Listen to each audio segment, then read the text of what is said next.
Halo guys, selamat datang di channel Pojokan Perpus. Lebih dari sebulan telah berlalu sejak terjadinya peristiwa teror di jantung negara Rusia. Keseruan konser di Krakow City Hall pada Jumat malam 22 Maret ketika berubah menjadi mimpi buruk ketika 4 pria bersenjata melakukan penembakan secara acak kepada pengunjung yang hadir. Para penyerang juga membakar tempat konser itu sampai membuat atapnya runtuh. Kepanikan melanda sekitar 6.000 pengunjung saat itu. Mereka berhamburan menyelamatkan diri di tengah kepulan asap yang tebal. Jatuhnya korban jiwa menjadi tak terhindarkan. Serangan teror itu menewaskan total 144 orang dan melukai hampir 360 orang lainnya. Sesaat setelahnya, kelompok teror bernama ISIS-K mengklaim bertanggung jawab atas serangan tersebut. Aparat keamanan Rusia berhasil melumpuhkan keempat pelaku penyerangan. Setelah diinterogasi, keempat pelaku berasal dari Tajikistan. Namun mereka semua menetap di Rusia dalam beberapa waktu belakangan ini. Ada yang berstatus imigran gelap dan ada juga yang sudah terdaftar sebagai penduduk Rusia. Pemerintah Rusia telah mengonfirmasi bahwa serangan memang dilakukan oleh kelompok ekstremis itu. Tapi mereka juga meyakini masih ada dalang lain di balik serangan itu. Banyak yang kemudian bertanya-tanya kenapa ya ISIS mulai menargetkan Rusia. Sebenarnya kita tidak perlu kaget berlebihan soal serangan ISIS ke Rusia ini. Serangan ISIS ke Rusia pada dasarnya memang sangat mungkin terjadi karena 3 alasan. Pertama, ISIS adalah kelompok teror eksklusif yang menganut paham takfiri. Jangankan Rusia yang mayoritas warganya jelas-jelas non-muslim ya, orang-orang Islam sendiri saja bisa dikafirkan oleh kelompok ini karena tidak mau tunduk pada kelompok mereka. Dan karena hal itu di mata mereka status darah sesama muslim pun bisa jadi halal untuk ditumpahkan. Paham takfiri ini otomatis membuat ISIS memusuhi seluruh dunia. Jadi pada dasarnya tidak ada negara yang aman dari ISIS. Alasan yang kedua yaitu Rusia pernah ikut andil menyerang kelompok ISIS di Suriah atas permintaan pemerintah Suriah Bashar al-Assad di tahun 2015 silam. Saat itu, koalisi internasional pimpinan Amerika Serikat telah lebih dulu menggempur ISIS di Suriah. Masuknya Rusia ke medan pertempuran membuat ISIS semakin tersudut. ISIS mulai kehilangan banyak pasukan dan juga kehilangan wilayah kekuasaan. Alasan yang ketiga yaitu hubungan antara Rusia dengan Taliban yang makin kesini makin akrab. Taliban adalah musuh bebuyutan ISIS di kawasan Asia Tengah. Dengan menjalin kedekatan dengan Taliban, kebencian ISIS terhadap Rusia pun semakin bertambah. ISIS-K adalah sebutan untuk kelompok ISIS cabang Asia Tengah. Huruf K pada nama ISIS itu sebenarnya merupakan inisial dari Khorasan, yaitu sebuah nama wilayah dalam literatur Islam yang merujuk pada kawasan Asia Tengah. ISIS-K kadang disebut juga dengan Islamic State Khorasan Province. Kelompok ini lebih banyak beroperasi di Afghanistan, meski kadang beberapa kali operasi mereka menyebar ke Pakistan, Bangladesh, dan juga Iran. Awal mula terbentuknya kelompok ini justru berasal dari Taliban Pakistan.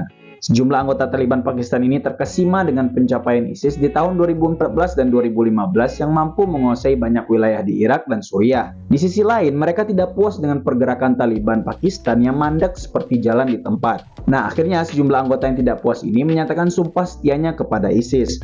Mereka juga keluar dari kelompok Taliban Pakistan dan membentuk kelompok baru bernama ISIS-K itu tadi. Beberapa waktu kemudian, faksi Taliban lainnya seperti Lashkar-e-Taiba dan sejumlah anggota Taliban Afghanistan ikut bergabung ke dalam ISIS-K ini. Mereka juga kecewa melihat kepemimpinan pusat Taliban yang cenderung semakin nasionalis dan pragmatis. Kelompok ISIS-K ini mencapai puncak kejayaannya di tahun 2016. Mereka berhasil mengumpulkan 3.000 pasukan dan memiliki struktur komando yang rapi. Kelompok ini bahkan memperluas aktivitasnya sampai ke wilayah Asia Selatan. Namun kejayaan kelompok ini meredup dengan sangat cepat. ISIS-K berkembang di saat operasi kontra teror lagi gencar-gencarnya dikampanyekan oleh Barat dan sekutunya. Terlebih lagi, ISIS-K ini juga harus berhadapan dengan kelompok Taliban yang posisinya lebih kuat. Alhasil, pergerakan ISIS-K ini sangat mudah diredam. Di tahun 2016, pemimpin karismatiknya yaitu Hafiz Said Khan tewas terbunuh. Pemimpin setelahnya pun juga mudah terbunuh ataupun tertangkap. Sejak saat itu, kelompok ISIS-K ini lebih sering tiarap. Mereka kembali muncul menarik perhatian publik ketika Amerika menarik diri dari Afghanistan pada tahun 2021.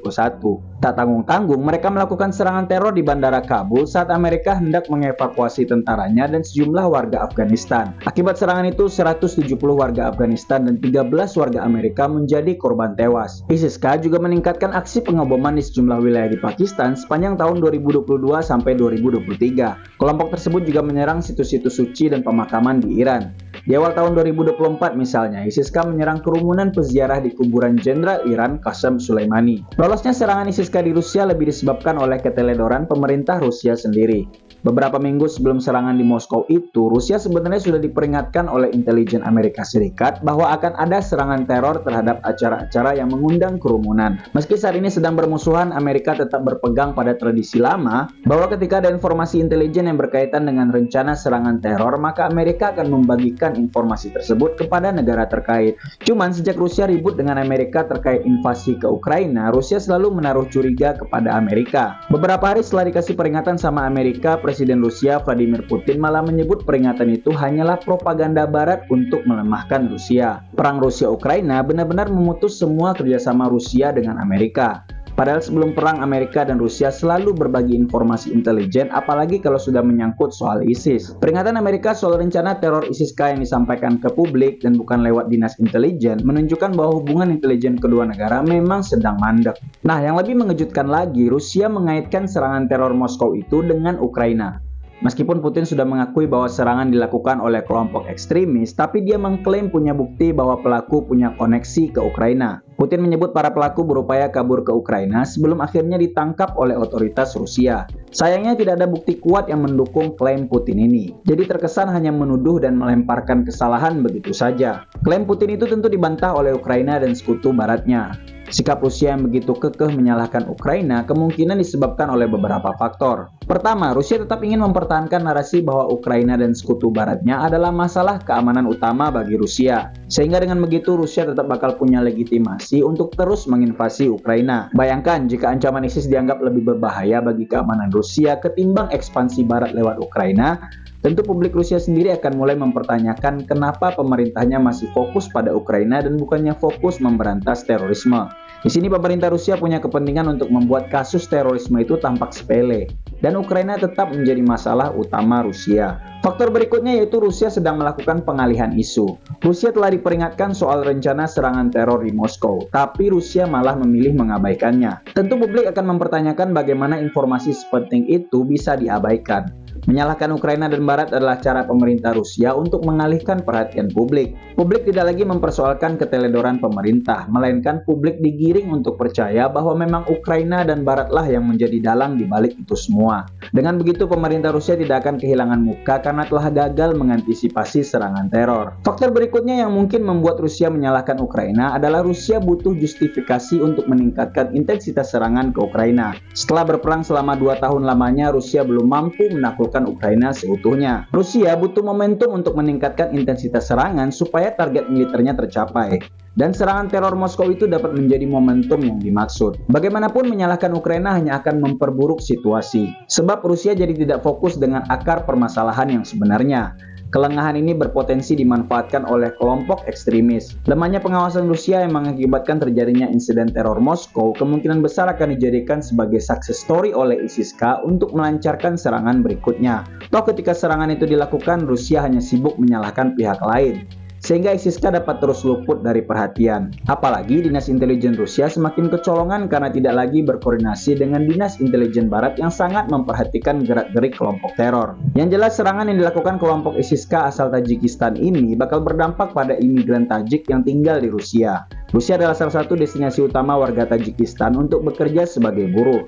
Sebelum adanya kejadian teror ini, keberadaan imigran Tajik sendiri sudah tak disukai oleh sebagian warga Rusia, terutama di kalangan penganut paham xenofobia. Dalam beberapa tahun terakhir, sejumlah imigran Tajik mengalami persekusi dan pelecehan berdasarkan etnis. Di tahun 2023 saja, jumlah imigran Asia Tengah yang dideportasi oleh pemerintah Rusia mencapai 15.000 orang. Sekarang dengan adanya peristiwa teror, imigran Tajik di Rusia dibayang-bayangi oleh ancaman deportasi atau persekusi yang lebih parah. Oke, jadi gimana nih menurut kalian tentang serangan ISIS-K ke Rusia?